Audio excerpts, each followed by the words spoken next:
Hey,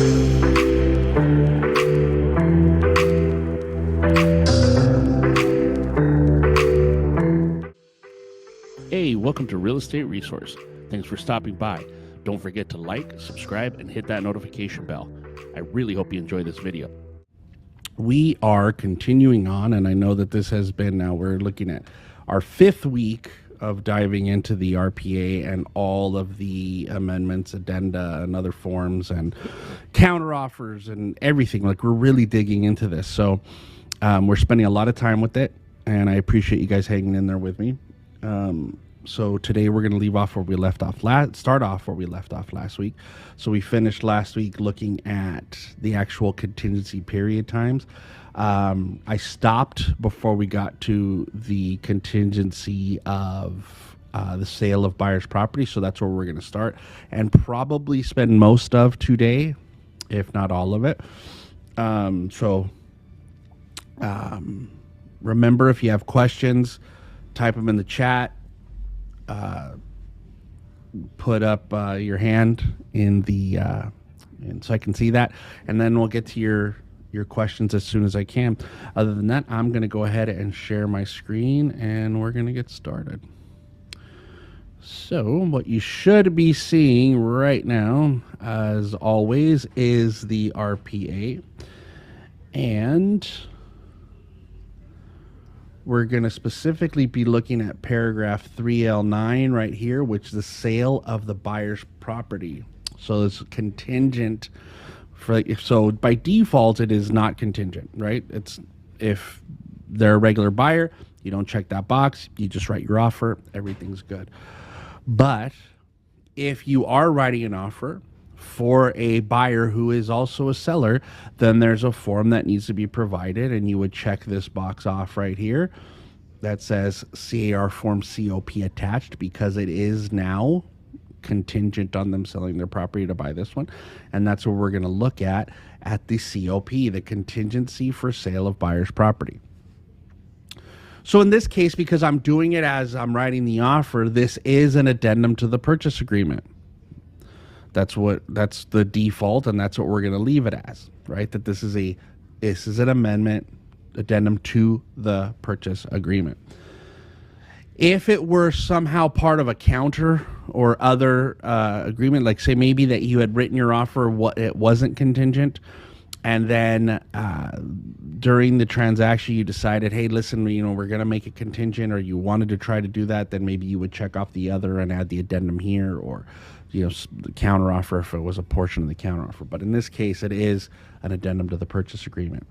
The date of the purchase agreement, so I don't know when we started this. It was a month ago, so what are we talking about? It was like the 8th or something, right? 7th, right? So our agreement is dated the 7th. That was when we started writing the offer. And so now you're going to put, this is the property. This is the property that we are writing the offer on, right? This Jones Street in Pico Rivera. This is the buyer, Jane and Jim Smith. The seller, if we know the seller's names, they're the Joneses. Like, we'll just, for now, just to make it easier, right? And then the buyer's property. So the property that the buyer is selling, you put that address in. So that's going to be 125 White Street, and that'll be in Downey, right? Oh, sorry. And that'll be in Downey, and that's obviously here in California, and 90241. Okay. All right. So now that's the buyer's property. That's what you're going to put in there. So you have the listing, the property that you're writing the offer on, and now you're writing the buyer's property that the buyer is actually trying to sell. So now there's 2 things here. There's 3 things here. The default, the basic way that this document comes, this addendum comes, is that it is both contingent on them selling it, finding a buyer, right? So you see here, paragraph 1A, here's the contingencies. 1A, buyer entering into a contract for the sale of and closing escrow on buyer's property. So it is 2 contingencies by default. Now, if I have already accepted an offer on the downlake property, that's the buyers, the buyers acting as sellers, the property they're selling. If I were already in escrow, then I don't need to have a contingency for entering into a contract to sell my house. So if I'm already in escrow, I would just check this box that it's only contingent on me closing the escrow. Okay. If you're not concerned with closing, which I don't think is really much of a contingency, it's just, hey, we're going to get into escrow. And if we're in escrow, that's it. Our contingencies, that's it. We're only contingent on finding somebody to buy the house. Now, maybe if you have cash to continue the purchase and close escrow, you know, and you don't need it to be contingent on it closing, you just need to make sure that it gets sold so that, you know, you maybe, let's say, for example, you have a buyer that says, I have the money necessary to purchase and the qualifications to purchase without selling the house, but I do want to sell my house. So you could say, I'm going to do this. I'm going to get qualified, do the deposit, have the money for the down payment, the whole thing, and make it contingent on the fact that I get my home into escrow, just so I feel comfortable that once I spend that money, I'm going to be able to replenish it from the sale of my house. That's possible. It's not common and it's not likely. Generally, what we're looking at is someone's either going to be both 1A, right? They're going to be either I'm contingent on entering into a contract to sell my property and contingent on closing, or I'm just going to be C, closing the escrow that I'm already in. Those are the two most common that we're going to see. Okay. So now if let's just say that I am contingent only on closing escrow on the property that I already have an escrow in order to purchase this property. So I'm going to put the escrow company in here, right? Let's say we're with Pacific Escrow. The escrow number, who knows, 1, 2, 3, 4, 5, 6, 7, right? And our estimated close date, which let's say is right now the end of the month, the 30th of September, okay? I have to give them that information. So it says here, a copy of the contract for sale of buyer's property and the contact information and escrow number for the sale, collectively escrow evidence, is attached to the COP form. So technically, when I write my offer and I send a COP because it's contingent on them, the default to the terms of the COP is that I'm sending you a copy of the offer that's already been accepted on the sale and the contact information and escrow documents with the COP. Okay? If you're not going to do that, then you've got to check this box, and then you've got 2 days after the offer gets accepted to provide all of that information to the listing agent and seller on the upleg, on the property that your buyers are purchasing. Okay? So understand that it's not just, hey, I'm contingent. You've got to provide them with proof of everything that's happening in that down leg transaction. Okay? Now, if you are 1A or 1B, right, where it's the contingency of entering into the contract, here is the terms of contingency of entering into a contract to sell the buyer's property. Buyer shall have 17 days after acceptance to enter into a contract for the sale of buyer's property. So by default, you have 17 days. So when I send my offer, if I send my offer and all my contingencies are 17 days, this one is one of those 17-day contingencies. Excuse me. And B, by earlier of the time I specified in 2A, and in 2A is the day 17, or within 2 days after buyer entering into contract for sale of buyer's property, buyer shall deliver escrow evidence to seller. So if you have that contingency, just like if we are saying we're only contingent on closing, and we have to send them with our COP the documentation. In this case, you have to send them all the escrow evidence within that 17 days or within 2 days of the acceptance of your offer on your down leg. Okay? going to stop here for a second because I know this stuff can get confusing. So, questions, type them in the chat, raise your hand. I want to make sure I give you guys ample opportunity to be clear on what's happening here with the COP. Because what basically we're doing is a COP, we're doing a contingent sale class for, on the buyer side here inside our purchase agreement. So obviously everybody understands 100%, which is great. I appreciate that. I'm going to keep moving then. If you do have something, please raise your hand or type it in the chat. Okay. So that's if you're contingent. 2. This is paragraph 2 is if you are a 1A or 1B. Okay. Paragraph 3, listing and MLS status of buyer's property. If 1A or 1B, now remember that 1A and 1B are meaning that there is a contingency of getting into contract to sell the property. You have to put this information. If 1A or B applies, buyer has signed a listing agreement for buyer's property or shall within 3 days. You don't have to fill that out if you're only 1C. Okay, if you're only checking off the box for 1C, you don't need to give all this stuff. Okay, this paragraph doesn't matter. But if you are a 1A or a 1B buyer, then this does. Buyer's property is or will be submitted to the MLS in the geographical area where buyer's property is located, or buyer's property will not be submitted to the MLS. Okay. Buyer shall deliver to seller evidence of both the listing agreement, if applicable, the MLS listing within 1 day after acceptance. If buyer's property is already listed with a real estate brokerage or is not already listed within 1 day after listing with a real estate brokerage. So if, again, we are contingent on selling the property, getting into contract, finding a buyer for the downlink property, then we not only do we have to give them all the escrow information once we accept an offer, but at the time of acceptance, we got to send them proof that the property is listed and that it's in the MLS. Okay? So from the listing side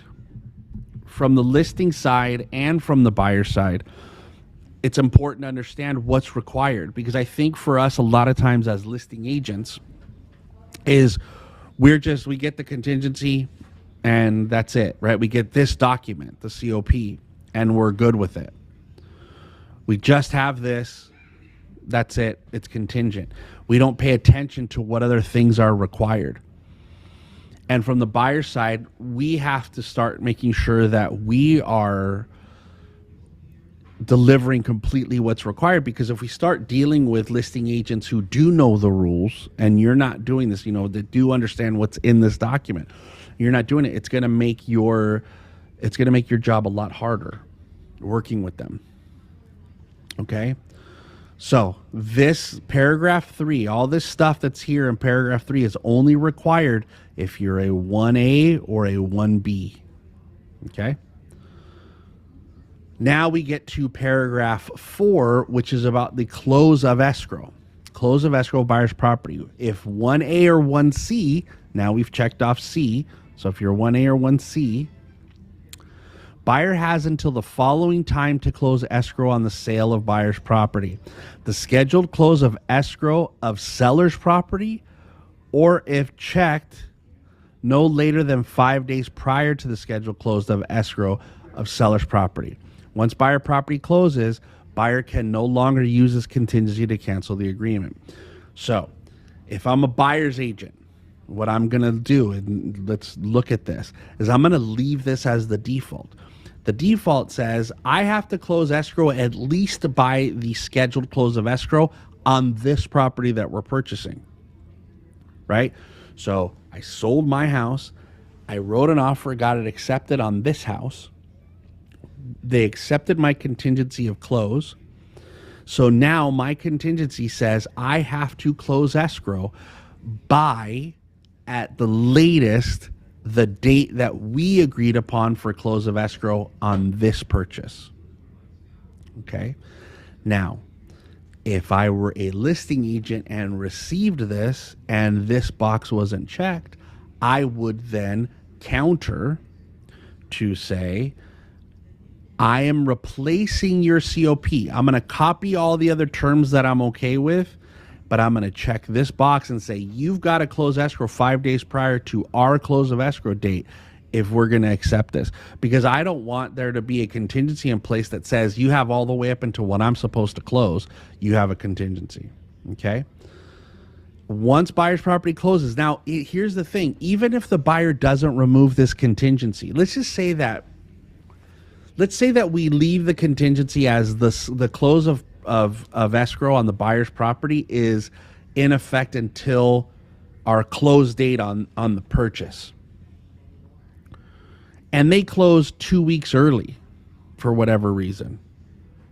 But they never removed this contingency in writing, but they did close escrow on their downlink property. They can no longer use this contingency to cancel the agreement. So even though you never in writing canceled this or removed this contingency, by the fact that your escrow on your downlink is closed, the contingency is removed. And that's the only contingency that we deal with in when we're looking at these transactions that get removed automatically per the contract. And I mean, it's sensible, right? It makes sense that your escrow closed, so there's no reason for you to use that contingency any longer to say I'm canceling the agreement. So just be aware that you want to make sure that you're trying to at least have some control as the listing agent. You're saying, I want to at least have some time before we're supposed to close that I know that you're going to close. And if they haven't closed by that time, then since this is a contingency close, I can send notices to perform. And we're going to get to how the notice to perform and the cancellation works with the COP. So now, any questions? Anybody? I don't see any hands. Nobody's typing anything. I'm assuming that you all understand, so I'm going to keep moving. Status of sale of buyer's property. Okay, so if 1A or 1C applies, buyer agrees to keep seller informed about the status of the transaction for the sale of buyer's property, including any changes, modifications, addenda, or amendments to the terms of the accepted offer, or delays to or removals of contingencies, updates within 2 days after seller's written request, but no earlier than the applicable time to remove the contingencies in the contract for sale of buyer's property. Buyer shall deliver to seller evidence of the removal of those identified contingencies. So not only do I have to give the listing agent / seller a copy of the accepted offer and a copy of the escrow information and a copy of the and contact information for the escrow officer, I have to provide them any amendments or addendums that would change the terms of the agreement that I sent them at the beginning. So if, for example, somebody says he sends an amendment that requests a reduction in price, or we start doing amendments about credits and things like that, I technically have to provide a copy to the seller. Okay? And within 2 days of seller's written request, I have to let them know what contingencies were removed and not. So not only do I have to keep them informed. So let's say, for example, I'm selling my house, right? I'm the buyer. I'm selling this house over here. I'm buying this house over here. When it's the contingencies are due on this property that I'm selling, when they're up and the contingencies are removed, I have to tell the seller.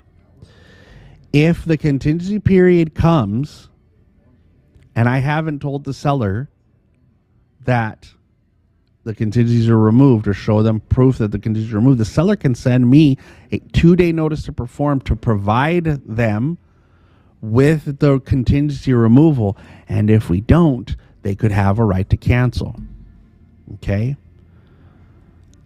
And that's the next section down here, cancellation of buyer's property. If buyer's property is in or enters escrow, and either party to that escrow gives the other a notice of cancellation of contract, buyer within 2 days thereafter shall deliver to seller written notice of that cancellation. So the reason I try to focus on that sometimes is because there's been so many conversations I've had with agents where they have gotten their offer accepted contingent on the escrow that they had on their down leg, right? And then that escrow cancels and they don't notify the seller that it canceled until they accept another offer. Okay? The issue with that is that once you tell that seller that it's canceled, the seller has the right to cancel on you. That escrow that they accepted, the escrow that you were in on your down leg, that they used as the terms to accept your offer to sell you their property, once that escrow cancels, they don't have to allow you to move on to another escrow. Okay? So you have to understand that. So now we're going to get into the seller's right to cancel and then how the backup offers work and everything. And it's, I've had a couple conversations this week about these. So backup offers and seller right to require buyer to remove contingencies or cancel. After acceptance, seller shall have the right to continue to offer seller's property for sale for backup offers. The parties acknowledge that brokers shall not violate MLS rules requiring accurate property status reporting. What they're saying is that I can't, because I'm contingent, put it on the MLS and put it as active. I have to acknowledge that it is under contract, so it has to be active under contract so that people know that I am trying to obtain backup offers. 7B, removal of buyer contingencies and proof of funds. Unless paragraph 7C3, which is below, and we're going to talk about that in a minute, is selected, if seller accepts a written backup offer and provides buyer a copy of the signed accepted backup offer within the time specified in paragraph 7C1 or 2, seller shall have the right to give written notice to buyer to, in writing, remove this contingency, remove the loan contingency, if any, and provide verification of sufficient funds to close escrow without the sale of buyer's property. Seller may use the bottom of page 2 of this form to comply with the written notice requirement of this paragraph. If buyer fails to complete these actions within 2 days after delivery of such notice, seller may then immediately cancel the agreement in writing. Okay? Time to give notice to remove contingencies. By default, the seller in 7B has the immediate right to notify. So if I change nothing about paragraph 7, right, when we get to 7C, I don't check any boxes. It means that my offer gets accepted by the seller. The seller says, thank you, accepts my offer, accepts everything. I send them everything. The seller then goes to the MLS and puts his listing as active under contract. They continue to market the property. Another buyer comes along. And either that offer is better, that offer is non-contingent, right? It doesn't have to be non-contingent. It could be a contingent offer just with better terms or less of a time period. It doesn't matter. It doesn't even say in this wording, it doesn't say it has to be a better offer. It just says it has to be a backup offer. If that seller gets that backup offer, accepts that backup offer subject to cancellation of this offer, and then sends you the notice, you have 2 days now to remove your contingency of sale, your loan contingency, and show me that you have the money to close this escrow without selling your house. If you can't do that in 2 days, the seller has the right to cancel and you're out. So remember, if you don't fill this out correctly, you're giving them immediately the right to do that. So you could be in escrow for a day and they could get a better offer accepted and you could be done before you even put your deposit in escrow. Best case scenario is you check off the box that says delayed right to notify, which means that the seller gives you at least 17 days before they can give you the notice that they've accepted an offer and they want you to remove your contingencies. So it goes in line with all your other contingencies. Hopefully by that time, right, you could remove your contingency and you can show them, hey, I have the proof of funds because the buyers removed all their contingencies. We're closing escrow in a week or two, whatever it is. Like you've done things properly when it comes to a contingent sale. and you have the ability to do it. But that's what you want. You don't want to give them immediately the right, especially if you haven't even gotten the process started yet. Now, you could check off the box that says no right to notify buyers. The seller shall not have the right to invoke the provisions of paragraph 7B during the entire term of the agreement. You could ask for that. Chances are a listing agent's not going to give it to you. So we talk about, when we're looking at all these things, strength of offer. Your best case scenario is this. Now, you're willing to roll the dice and leave it like that because you think, okay, I want to give them the flexibility to be able to cancel on me because I understand I'm contingent. You could roll the dice and write your offer, and it would make your offer stronger. It just makes your position weaker as the buyer in the transaction, okay? If you are a listing agent and you receive either of these delayed right to notify or no right to notify here, double check to make sure they haven't increased any of the days past the 17, and counter that. If it's no right to notify, at the very least, you should be countering back to a delayed right to notify and including a new COP with the correct terms. Okay?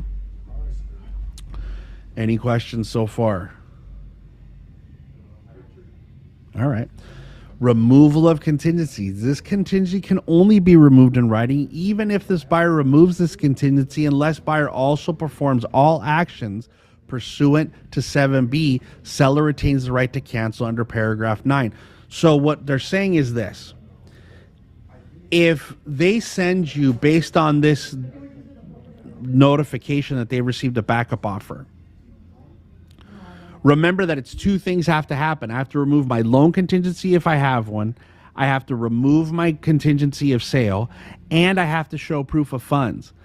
If I can't show proof of funds, but I can remove the other two contingencies, the seller still doesn't have to abide by it and continue on. That's what it's saying. They could still cancel. So keep in mind that even if you're willing to remove your contingencies, but you don't have the funds that would make up what money you got from the sale of the house, the seller doesn't have to continue forward and they can move on. They can cancel and move on. Okay? So here's seller right to cancel. After first giving the buyer written notice buyer to remove contingencies and provide proof of funds below, if buyer fails to take all actions specified in 7B. Okay? After first giving buyer an NBP, if buyer fails to enter into contract with the seller's buyer property within the time specified in paragraph 2A, right? That's the 17 days that was in there or whatever was written in. After first giving the buyer an NBP, if buyer fails to close the escrow for the sale of buyer's property within the time specified in paragraph 4. And in that case, we went back, we talked about saying that the default is close of escrow on this property, or like we would prefer it as the listing agent 5 days prior to. So 5 days prior, they haven't closed, notice to perform, they could cancel on you. After first giving buyer an NBP, if buyer fails to deliver escrow evidence within the time specified. Okay? After first giving buyer an NBP, if buyer fails to deliver evidence of the listing of buyer's property, or as applicable, the submission of buyer's property into the MLS within the time specified. If buyer fails to deliver evidence of removal of contingencies in the sale of buyer's property as specified in paragraph 5B. If buyer gives notice to seller of either party's cancellation of contract for buyer's property. And if you notice with the last two, no NBP is required. I don't have to give you notice to perform. If you let me know as I'm the listing agent and you're the buyer's agent, and you tell me, oh, by the way, the buyers are canceling on our down leg, I can immediately say cancellation instructions, and there's nothing you can do to stop me. Okay? So again, when you guys are writing these offers as a buyer's agent for a buyer that's selling a property, and something is going south with that down leg escrow, the better your communication is with the listing agent, the better chance that you have that it's not going to that they're not going to cancel on you if something were to happen if you had to replace that buyer. But that means that you have to be doing everything by the book all the way up until that point. And again, that's why it's important that you are it's the proper way to be a contingent buyer is that you're already in escrow on the property you need to sell in order to buy this house, not going into escrow afterwards, because that makes it even more difficult. Okay, here's the buyer's rights to cancel. Buyer may cancel the agreement in writing if prior to buyer's removal of the buyer's property, contingency specified in 1A, B, or C as applicable. Buyer is unable to enter into a contract on buyer's property within the time specified, or either party for buyer's property gives notice to the other party to cancel the purchase of buyer's property, or buyer is unable to close escrow on buyer's property within the time specified in paragraph 4. Any of those things happen, buyer just sends cancellation instructions because of their right to do that. Okay. The other part that people that you want to make sure of, especially as a listing agent, is the time period. So the time for performance of contract obligations and delivery of buyer deposit.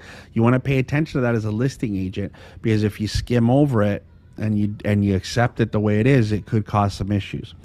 So paragraph 11. Contract obligations other than the deposit. Time periods in the agreement for inspections, contingencies, covenants, close of escrow, and other obligations, excluding those in this addendum, shall begin as specified in the agreement. That's the default. That's good. You want it that way. So what that means is everything that's in the purchase agreement that says, you know, you have to do your inspections by day 17, you have access by day 17, the seller has to provide you documents by day 7. All of those things that are in there stay the same. But if you're a listing agent, you're not paying attention, and somebody checks this box, then what happens is all those time periods. So all the when I have to start my inspections, when I have to, when my loan contingency is up, all that stuff would start the day after the buyer delivers to seller any of the following: escrow evidence for buyer's property, or buyer's election in writing signed by buyer to begin the time periods, or buyer's removal of the contingency for sale of buyer's property. So what happens then is the time periods that we counted on from the RPA don't start until either I give you escrow evidence, right? Then the clock starts ticking. I send you something in writing saying buyer hereby agrees for all contingencies to begin in the RPA dated whatever, or I remove the contingency. We don't want that. Nobody wants that. You don't want that as a listing agent, because now what you're doing is you're just pushing everything farther out. So be aware. Now, if I'm a buyer's agent and I'm writing this offer and I haven't yet put my property in escrow on my down leg, I may want to check these boxes. Not the next one, but maybe this one. Because what it's going to do now is it's going to push off the contingencies until I say they start. Because if I haven't accepted an escrow on my down leg yet, the problem is that I get this offer accepted, my clock starts ticking up here, and I have no clock down here. So now I get let's say it takes me 8 days to get my property in escrow after I got this offer accepted, my up leg, right? Now that means in 9 days from I get my down leg in escrow, all my contingencies are going to be due on my up leg, which is generally prior to what would happen on my down leg. So I want to check that off to say, hey, look, I don't want the time periods to start yet. I don't want the clock to start ticking because I want to have more time than the buyers do on my down leg. Okay, but as listing agent, I'm probably not going to accept that. Questions? The second paragraph here, 11B, is about the deposit. I wouldn't change that. I would still, even if I hadn't sold my house yet, I would still want to put my deposit in. But again, keep your eyes open for this listing agents, so that you have to make sure that what it does is these boxes are checked. Now with this one on the buyer's deposit, instead of it going in within 3 business days of acceptance, it's not going to go until 3 business days of me providing escrow evidence, removing the contingency, or giving you something in writing saying, yeah, okay, I'm going to put it in. So listing agents, please be aware of those 2 boxes. Now on the flip side, when it's contingent on a seller purchasing a replacement property, these boxes are the boxes you need to check, and I'll show you that actually in a moment. Buyer signs. If seller accepts it, seller signs. Here's the section that they were talking about. Notice to remove buyer contingencies. If the seller signs this section and sends it back to the buyer, that's basically the notice to perform for them to do whatever was referenced up here in 7B. Okay. Any questions about the COP now? None? All right. Great. I am perfectly happy with you guys understanding it. I hope that there's not somebody out there that's confused and just doesn't want to ask a question. But I understand.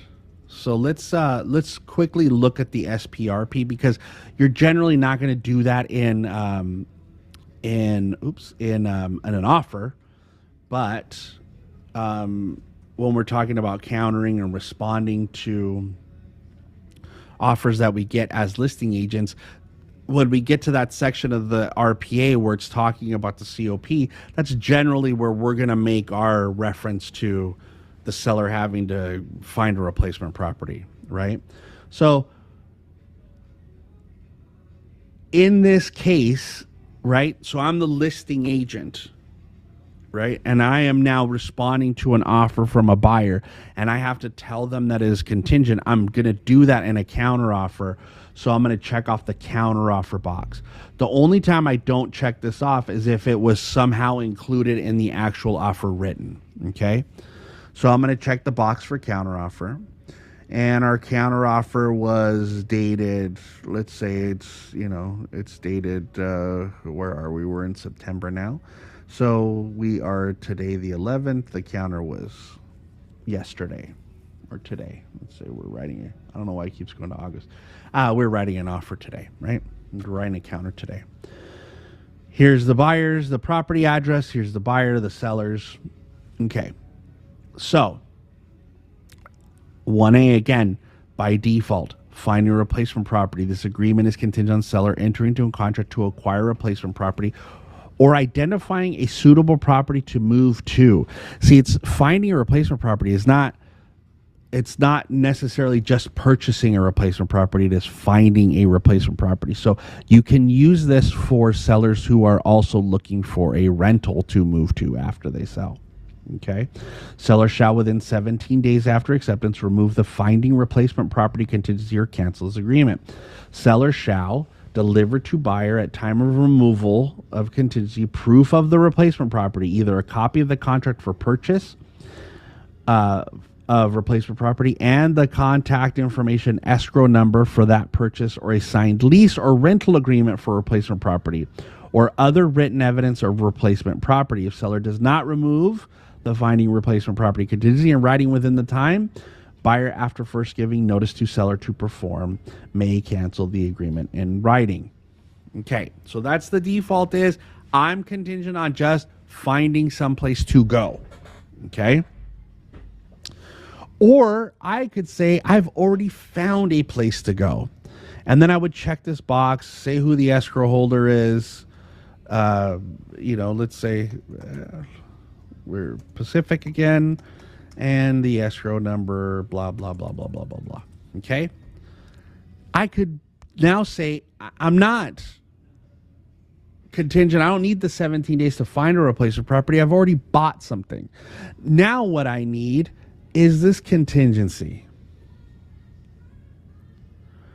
I have a contingency of close of replacement property. This agreement is contingent on seller's ability to close on the replacement property according to the contract. This is a contingency in favor of a seller. Seller, by the scheduled close of escrow date for the replacement property, shall either close escrow or remove this contingency in writing. So there's a couple things to look at there, because I know that becomes an issue for buyers. They're like, well, what does that mean? How do you close escrow? You can't close escrow if you haven't closed escrow on this one. It's their ability to close. So basically what they're saying is that the seller should be removing this contingency if they have the ability to remove their loan and appraisal contingency and their inspection contingency, all the conditions that would stop them from purchasing the home, right? Their loan is approved, subject to this escrow closing. The property appraised, they did their home inspection, they found no issues with the property, everything is ready to go, they're ready to move forward. Their ability to close. What that means is, okay, now we're 17 days in, I've removed all contingencies, which means I feel I'm likely to close escrow on this. That means I should be able to remove this close of replacement property. Now, if for some reason things change and there's extensions, this contingency isn't subject to the delays if it comes down to the original close of escrow, because remember, we have to give the buyer everything. We have to give the buyer a copy of everything.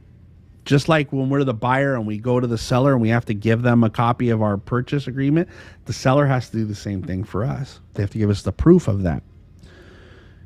If we get to the close of escrow date that was originally agreed upon, if the buyer and the seller don't agree to extend this contingency, the buyer could send them a notice to perform to remove it. And if they don't, the buyer could cancel and move on. Okay, so it's not like it lasts forever. I don't know what happened. I must have closed something must have closed here. Oh, it timed out on me. Okay. So that's the close of replacement property. Time periods. Okay. Time periods in the agreement for inspections, contingencies, covenant, close of escrow, and other obligations that commence from the date of acceptance shall begin the day after seller delivers to buyer a written notice removing the finding replacement contingency specified in paragraph 1A. So the default is flipped here. The default here is they don't start until we remove the contingency, as opposed to in the COP, you have to check a box for the time periods to start after the contingency removal. So what I would suggest, even as listing agent, is even if you think that it's going to buy your seller some time, I would never want that box to remain unchecked. I want the time periods to start the way they would start on a normal purchase. So you got to make sure that this box is checked. Okay? And the same thing for the deposit. I want to check it so that this deposit is going to go in 3 business days after the acceptance of the offer, not once we remove contingencies. Okay? So, next, close of escrow. Parties agree that seller may extend the close of escrow date for the sale of seller's property for a maximum of, I usually say 30 days. It's usually enough. And what that means is, from the day that I remove my contingency of finding a replacement property, I have immediately the buyer agrees to a 30-day extension, right? So let's say that I accept an offer today, right? So on the 11th. By the 28th, my contingency is up. And let's say that, so that means we've already been in escrow for 17 days on a 30-day escrow. But I get my offer accepted, and it's a 30-day escrow that I got my offer accepted on. As soon as I remove that contingency, I can send an extension of time for an additional 30 days to the buyer, and the buyer has to accept it as long as I send it with the contingency. So as long as I send with the contingency removal the extension of time amendment, the buyer has to agree to it. If I don't have this in here, and I need an extension for some reason, the buyer doesn't have to grant me the extension. Okay? So somebody said go back to the previous paragraph. So we're looking at paragraph 2 about the time periods. Here, let me... So in the time periods, I'm assuming that's what we're talking about because I saw that previous paragraph. I'm assuming that's what we're looking at. Time periods for the agreement. By default, with the seller's purchase or replacement property, they don't begin until the seller removes their contingency. We don't want that because that's pushes things way out too far. So we want to make sure that these boxes are checked for the deposit and for the contingency periods. Okay, just excuse me. Please just make sure that those are there because again, all it does is start to delay things. Okay, and when we get down here to close of escrow. When we get down to close of escrow, just make sure as the listing agent, you're including this additional 30 days because now you're at least buying yourself one extension. You may not need all 30 days, and that's okay. You can change it later. But by having that extension already in here, the buyer cannot refuse the extension. Okay. Cancellation of replacement property. If seller's replacement property is in or enters escrow, or there is another agreement and either party to that escrow agreement gives the other a notice of cancellation, seller within 2 days thereafter shall deliver to buyer written notice of that cancellation. So just like the buyer has to tell the seller if something's canceling, we have to do the same thing. Okay. Removal, even after the expiration of the time for finding replacement property contingency specified in paragraph 1, seller retains the right to remove the finding replacement property contingency or cancel the agreement until buyer cancels pursuant to paragraph 1A.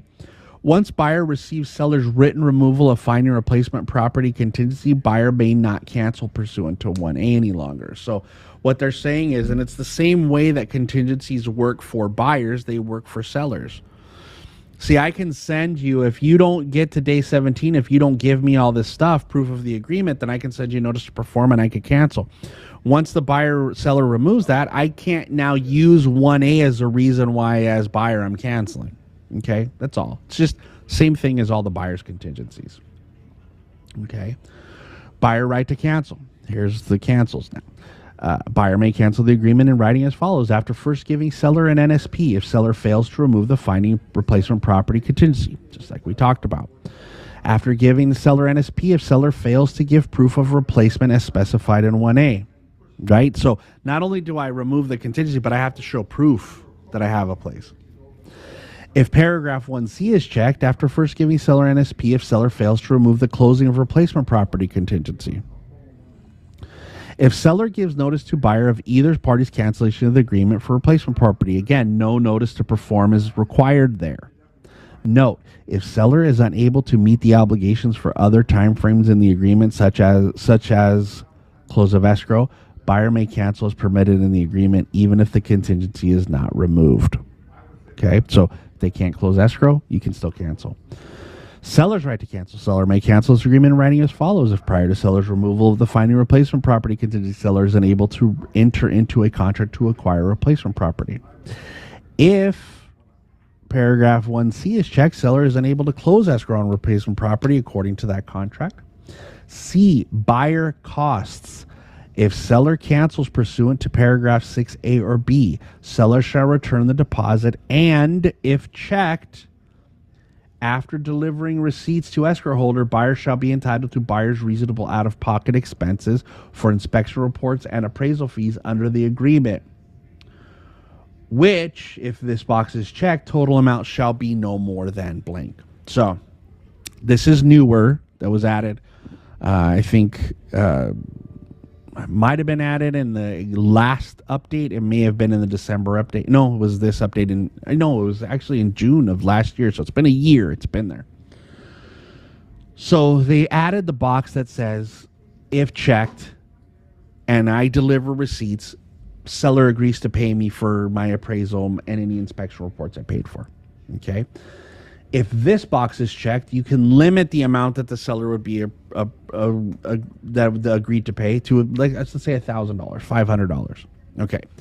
So two things. If you're the listing agent and you don't want them to pay anything, then you're going to leave these unchecked.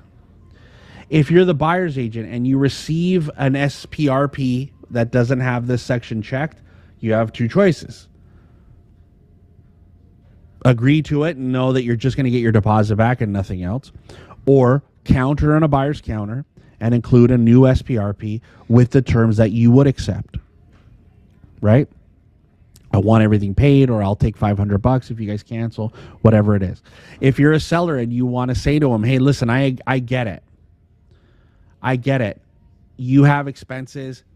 I am canceling on you. You're not canceling on me. I'm willing to just show you good faith. I'll give you $500 at close because I'm canceling based on not finding a replacement property. That's a choice that you could make too as a listing agent and a seller. You could say, hey, look, what we're going to do is to make the buyers feel a little better about what's happening is on top of getting their deposit back, we're going to give them an additional $500 for the cost that they put into the purchase of the property, and they're not getting it, right? So it's fair.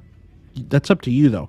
Again, business decision, but these are new things that have been around for about a year that I don't think people pay attention to or use. As a listing agent, you better pay attention and make sure that if your seller doesn't want to pay anything, that, you know, when you get counter offers back, or you don't check boxes because you get check happy, because that happens too. There are agents out there that just get check happy. Or if you've have told a buyer already that, hey, this is going to be contingent, and a buyer sends an SPRP with their offer because they knew it was going to be contingent, so they wanted to dictate some terms in their offer. That happens too. Look and make sure these boxes aren't checked if you're not willing to pay something. Okay. Buyer signs, seller signs, and we're all good, right? So that's contingent sales. Any questions about either one of those two forms, the COP or the SPRP? No? All right. Perfect. Well, again, what I think I'm going to do, since we spent, I figured that was going to be, our whole class was going to be about those contingent sales. What we're going to talk about next is the SIP, the time of possession, the delivery, the residential lease. So I'm going to save that until next week, because we're probably going to spend most of, not all, the class on that. So I think I'll stop a little bit early here so that we can start next week fresh with the possession and seller remaining in possession and occupancy and all of those things, so we can spend the time with it. So since we've got a couple minutes, if anybody has any questions about anything else, doesn't have to be necessarily what we covered right now, but if you have a question about something, now would be a good time to ask it. If not, then next Thursday, like I said, we'll go right into occupancy and possession and how we work that, and we'll kind of work it back to the contingent offers, because when a seller is contingent on finding a replacement property, we have to, make some adjustments to that delivery of possession, right? So keep in mind, we'll talk about that next week. Thank you guys. I appreciate you listening to me ramble on about this. I know it's not the most exciting stuff, and I'm glad that you're here to learn, because it's really important for you and your clients. So thank you guys for being here. Stay well, stay productive, and I will see you soon. Take care.